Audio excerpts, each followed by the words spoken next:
Күздөгү парламенттик шайлоого катыша тургандыгын 44 саясий партия билдирип, кызуу камылгаларын башташты. Алардын катарында көкүрөгүн көтөрүп, эскилерден арылып, жалаң гана жаңылар менен барабыз деген Бир бол партиясы чырга кабылып отурат. Көрсө жаңы жүздөрдүн артында эски ажыдаардын куйругу көрүнүп, карапайым калкты бир сестенти көрүнөт. Тагыраагы Бир бол партиясынын штабында мурдагы президент Курманбек Бакиевдин инисинин кызы иштеп жатканы талкуу жаратты. Буга Максим Бакиевдин бир тууган кайнагасы Арсланбек Кененбаевдин балдызы Айжан Чынбаева аттуу талапкердин кириши кошул ташы болду көрүнөт. Бул далилдерден улам Бир бол партиясын качкын президенттин жакындары каржылап, өлкөдө кайрадан өз таасирин орноткону жатабы деген күмөн ойлор ортого чыкты.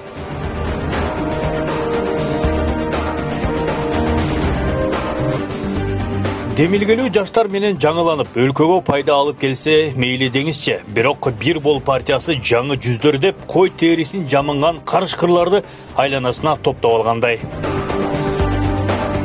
Чуу жараткан Сымбат Маратбек качкын президенттин иниси Марат Бакиевдин кызы.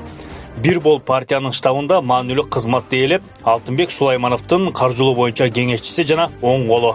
Алтынбек мырза болсо айрым маалымат каражаттарына чуулгандуу кеңешчисин партиянын катарындагы билимдүү, сырттан окуп келген, коомдо өз ордун тапкан жүздөгө миңдеген жаштардын катарын толуктайт деп билдирди.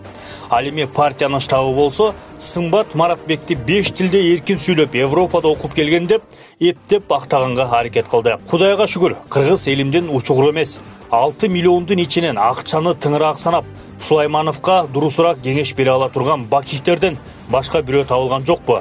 Таң калтырат.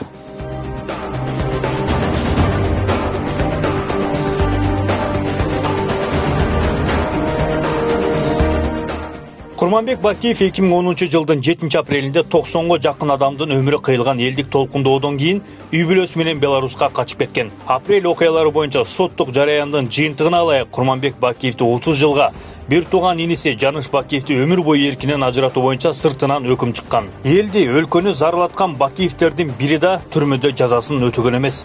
Дал ушундай үй бүлөнүн өкүлүн Алтынбек Сулайманов башында турган Бир бол партиясы үстүнөн үйрүлө түшүп коргоп, жанына кеңешчи кылып алып жүргөнү албетте карапайым калктын кыжырын келтирет. Жаңыланган Бир болду карап туруп, 2007 жылы Курманбек Бакиевге толук көз каранды болгон Ак Жол саясий партиясынын элесин көрүүгө болот.